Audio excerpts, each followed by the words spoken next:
The Atlanta Hawks absolutely made the right move in trading Trae Young. And yes, this is keeping in mind that they received Corey Kispert and CJ McCollum in return. Had they kept Trae Young, they're signing up for years of perpetual mediocrity. At least now, with him off the roster, they can potentially level up and compete for a championship. If he had remained on the roster, they never would have competed for a championship. Of course, many people are indicating otherwise, with the main problem being the return that the Hawks received for Trae Young. One of those people is Paul Pierce. Let's go ahead and listen to a clip. Shocked at with the Atlanta Hawks, though, as a mid franchise, as a franchise who is not respected. Well, they're trying not to be a mid franchise. That's why they traded Trae Young. As an organization because of ownership, they never do anything that surprises me. So for them to give up a four-time All-Star, a guy who's one of the elite point guards in the league, who's got He's not an elite point guard in the league, and we know this because of the return they received for trading him. So there were 29 other teams that could have traded for Trae Young. This is the best offer the Hawks received. got them to the Eastern Conference and not even He got them to the Eastern Conference Finals one time, and Paul Pierce, along with many others, cling to this as the reason why they didn't get enough in return and they should not have traded Trae Young. get a draft pick out of it. That tells me They couldn't get a draft pick, not because they didn't want one, is because no one was willing to give one. you just wanted him out of your city. They did want him out of the city so that they could try to level up. And we hear the same sentiment come across in from the Hoops Reference channel. So let's go ahead and play a clip from the video titled "The Trae Young Trade is a Disgrace." Return that they got for him is laughably bad and a little bit embarrassing. Trae Young is a four-time All-Star. It's not embarrassing. It's what the market was willing to give in exchange for Trae Young. Him being a four-time All-Star doesn't really matter here because we can see what his present worth is. He's been one of the best passers and playmakers in the league from the moment. Okay, so he has highlights. He can create an offense, but we have to look at the totality of Trae Young. What exactly does Trae Young translate to when it comes to winning on the court? He stepped on the court as a rookie. He led the NBA in assists just last year. Okay, let's stop right there. He led the NBA in assists last year. Let's go ahead and look at the Hawks record from 24-25. It is 40-42. They weren't even 500, and Trae Young led the league in assists. So, okay, he led the league in assists. What does that mean exactly? Let's go ahead and back to the video. He led the Hawks to the conference finals before and has a proven playoff track record. He's the franchise's. He led them to the Eastern Conference Finals once. Note that they did not win the Eastern Conference Finals. They just got there. And I'd have to look back, but it's not like you have to be some unstoppable team to make the Eastern Conference Finals. Yes, you have to win in two playoff series, but that's something that you can do. So there might have been luck there, but the point is that you can't just cling to making the Eastern Conference Finals. He didn't bring them a championship. He got them to the round before the championship round, and they did not win. All-time leader in assists, and he's the franchise's all-time leader in three-point shots made. I just can't help but think that this entire situation has been a bit disrespectful to a player that... It's not disrespectful. This is the market in action. How is this disrespectful? They gave him a shot, right? We've tried you out, Trae Young. Right? We've played you several years. How many seasons has he played for the Hawks? Let's go ahead and see here. It's from 2018 to 2019 was his rookie year. So we have 1, 2, 3, 4, 5, 6, 7. He's in his 8th season this year. So we have 7 seasons of evidence of what Trae Young brings. And the Hawks decided we have seen enough. There's nothing disrespectful about it. That's just what the reality is. That has carried the torch for them for nearly a decade and at times drastically overachieved with lackluster talent around him. Trae is by no means blameless in all of this. There we have it. So by no means blameless. Now we can usher in the reality of Trae Young. And so here it's not necessarily looking at him as painting him as the franchise leader in anything. Okay, given that he's accomplished a lot with the Hawks, but the Hawks have also put him in a position to accomplish a lot. Remember that the Hawks traded Luka Doncic for Trae Young on draft day, and they made him the face of their franchise. So Trae Young has been given ample opportunity. The Hawks have seen what he can do, and they decided that we need to go ahead and end this right now. We've had enough. We need to move forward, and when moving forward and trading Trae Young, this is all all they could receive for him. This was not disrespectful. They did not disrespect him. They traded him. There's nothing wrong with trading someone, and they have given him opportunity. Let's go ahead and look at the Hawks' record through the years. So this year they are 20-24. Trae Young has only played 10 games, so not really anything to say about this year. But then last year, 40-42. The year before that, 36-46. The year before that, 41-41. 21-22. They were 43-39. And then we have 2020 to 2021, they were 41-31. So this is the year they lost in the Eastern Conference Finals. Before that, 20-47, 29-53, and then that's it. So given those records, is there anything here that makes you think that Trae Young leading the franchise is going to ultimately result in the Hawks winning the championship? It's not going to happen. And since Trae was drafted, the league has only become more talented, especially when it comes to guards. So with there being so many talented guards, what was the market for Trae Young? Like that's the other part of this is for Paul Pierce and what is this basketball reference? Hoops reference. Who exactly is the team that the Hawks were going to trade with where they were going to be able to get more in exchange for Trae Young?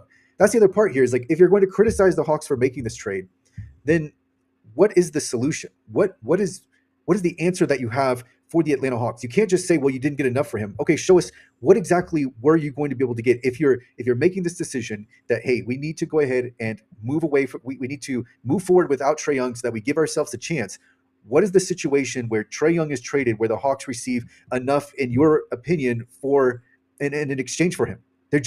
He's not that good of a player, and especially relative to the salary he's being paid. So there are multiple factors here that you have to consider, and the end result is he's not worth that much. So let's go ahead and look at his stats. And from this season, again, it's skewed, but 41.5% from the field, 30.5% from three, and then he's averaging 19-9. But when you look at his points per game and his assists per game, yes, he can put up numbers, but do they translate to winning? And with what he's best at, which is offense, right, and shooting, he's not that good of a shooter. When you look at his stats, it's really not, these numbers they're not impressive. Let's go ahead and look at his stats. So let's go ahead and throw out this year because he's only played 10 games. Last year, he shot 41.1% from the field, and this is with 34% from three-point range. Okay, how exactly, like, what are you missing with 34% from three? He's supposed to be a marksman, and throughout his career, he's shown that he's really not that good of a shooter. Let's look at his three-point percentages throughout the years. So before last year, we were at 23-24. He was 37.3%. Before that, 33.5. In 2021 through in 2022, he was 38.2%. So that was his best season. And then we have 34%, 36%, and then 32%. So really not that efficient of a shooter. And then when we look at his field goal percentage, he maxes out at 46%, which is good. But then after that, he never hits 44%. So he's just not that good of a shooter. And so even though we see the superstar numbers for a few seasons, we don't see that translate. We've gone through the Hawks record. It's not that impressive. And this season, they were 2-8 without him. Now it's only 10 games, but that shows you they weren't, not having Trae Young in the lineup wasn't translating to success this season. And just looking at the record with him, it wasn't that impressive. Let's see here. So yeah, and then the other part of this is that he makes so much money. So I think it'd be different if Trae Young wasn't in this light where he had to be your franchise player and he wasn't expecting a lot of money. But Trae Young's going to expect a lot of money. He's not going to get that in the market, but that's what he's going to expect. So I have a few more points that we're going to go through on the big board. First, along with his offense, right? Even I would say his tempered offense, right? Because even with the playmaking, which he's a good playmaker, we see him rack up some assists, but the shooting's not really there. It's not what you'd want it to be. But you have to, that all of his offense has to offset his defense. So he's a negative on defense. And I have here, you can't hide him in the playoffs and teams are going to hunt him relentlessly. So again, how far are you going to get with Trae Young? The Hawks were able to max out at the Eastern Conference Finals. That's it. That's really the ceiling here. He's an inefficient player. He's a volume scorer. And let's see what else I have. Not worth the max money. So you can't pay him max money. He's already been paid max money. He's not a franchise player. That is very clear. And so you also have to ask yourself, well, in the future, when we look at extending him or we look at signing him, how much are we going to have to pay him? How much are we going to have to pay him, or else lose him for nothing in return? And so I think his salary is another large part of why you weren't able to get that much in return for him.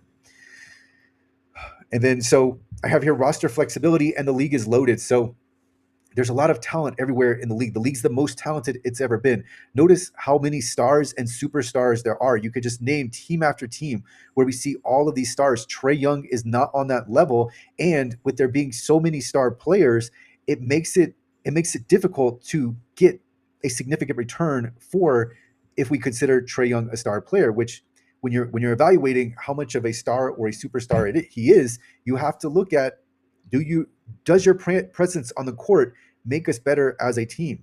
And the market told us all we need to know. There were 29 other teams that could have traded for Trae Young and beat the offer of Corey Kispert and CJ McCollum, and none of them were willing to beat that offer.